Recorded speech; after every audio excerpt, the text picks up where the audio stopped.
folks, it's Pop Music Freak back with another reaction video. I'm up to song number 977 of my top 1000 of all time. This is a song that was the final top 10 hit for a legendary artist named Bobby Darin.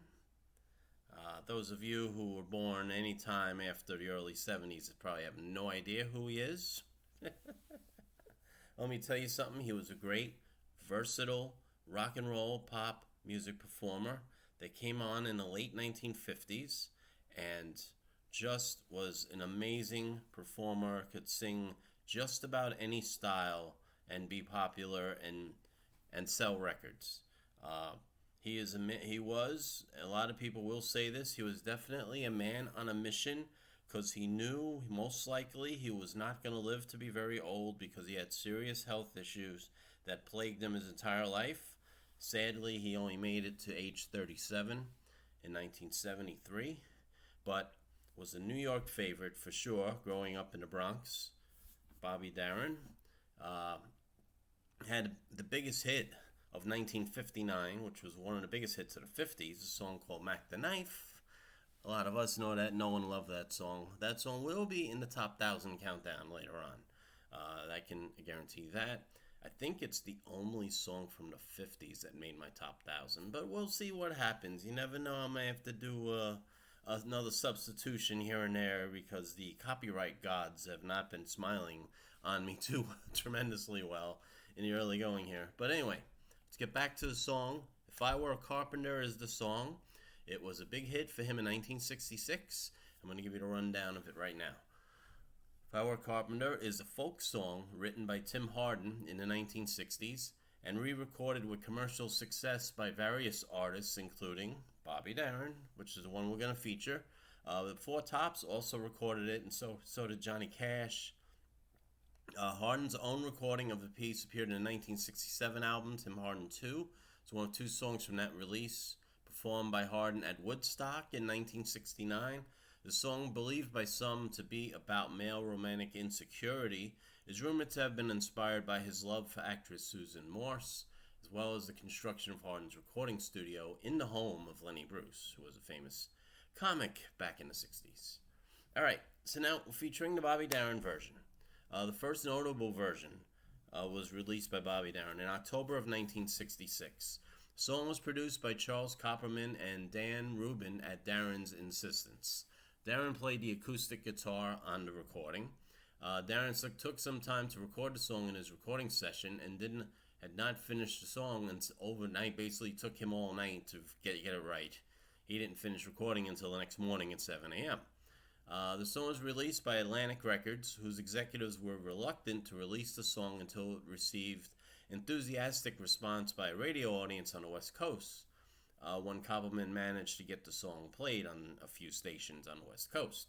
The song became the biggest hit for Darin since his 1963 song You're the Reason I'm Living, reaching number 8 on the Billboard Hot 100. It also peaked at number 9 in the UK.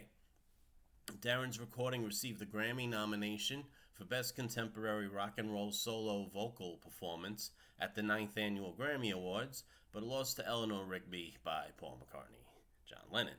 The song is the title song of Bobby Darin's album, If I Were Carpenter, which was also produced by Copperman and Rubin. Besides its success in the US, as I mentioned, in Canada it also hit number 8. In the UK it hit number 9. In the Netherlands, it got as high as number 7, and in New Zealand, it got as high as number 8. So now, of course, there's other versions. As I mentioned, there's the Four Tops. I had a minor hit in 1968, actually hitting number 20 with it. Johnny Cash hit number 36 with the same song in 1970. Robert Plant recorded a version of it that hit the UK charts in 1993. And that's it. I mean, Bob Seger, 1972, hit number 76 with the same song, and Leon Russell hit number 73 in 1974, all recording this amazing song, If I Were a Carpenter. So that's about it. That's all the news, pretty much the facts and figures I have for this song. It is a great song. You'll see yourself when I play it now. And sadly, like I mentioned, it was the final top 10 hit Bobby Darin would ever have, as he would pass away in December of 1973. All right, so let me play a video for you. We'll come back, give you a couple more facts and figures about the man and the song. All right, I'll be back.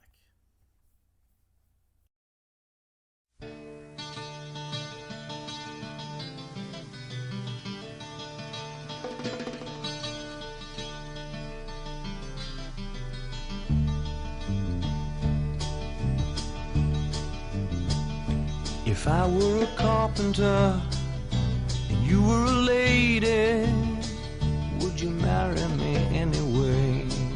Would you have my baby?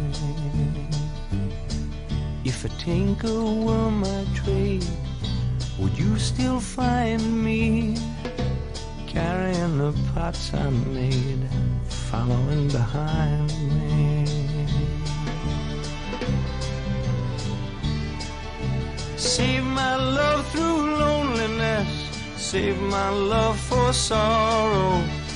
I've given you my onlyness, come and give me your tomorrow.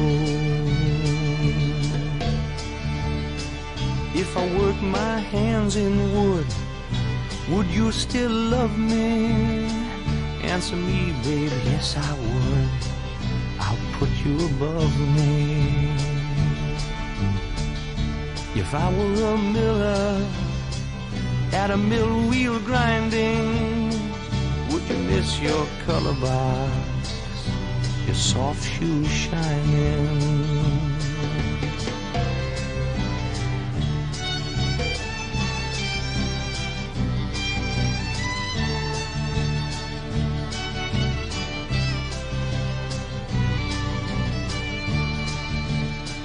If I were a carpenter and you were a lady, would you marry me anyway? Would you have my baby?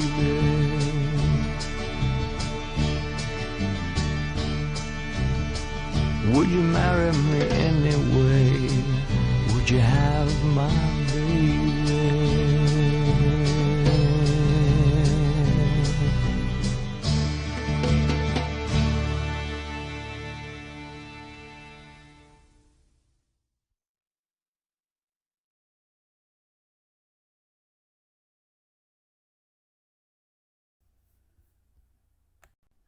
So there you go.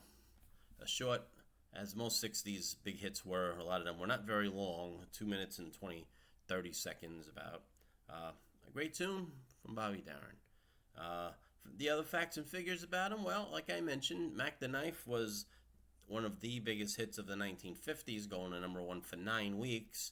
He also had several other hits after that. He had Beyond the Sea, he had Splish Splash and Dream Lover before Mac the Knife. And he had some other songs in the 60s, Irresistible You, and a Clementine, and Artificial Flowers, and several other hits. He definitely was someone that may have molded his crooning towards Sinatra and other crooners of the time. But he definitely had a lot of versatility and can play a lot of different styles. As towards the later end of his career, he got more into country and folk. But he definitely is someone that needs to be remembered because his versatility was just incredible. There's not many artists like him. All right, so that's it for now. I want to thank you all for watching.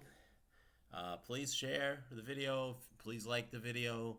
Please subscribe to the channel. The usual stuff. I got to tell you every time.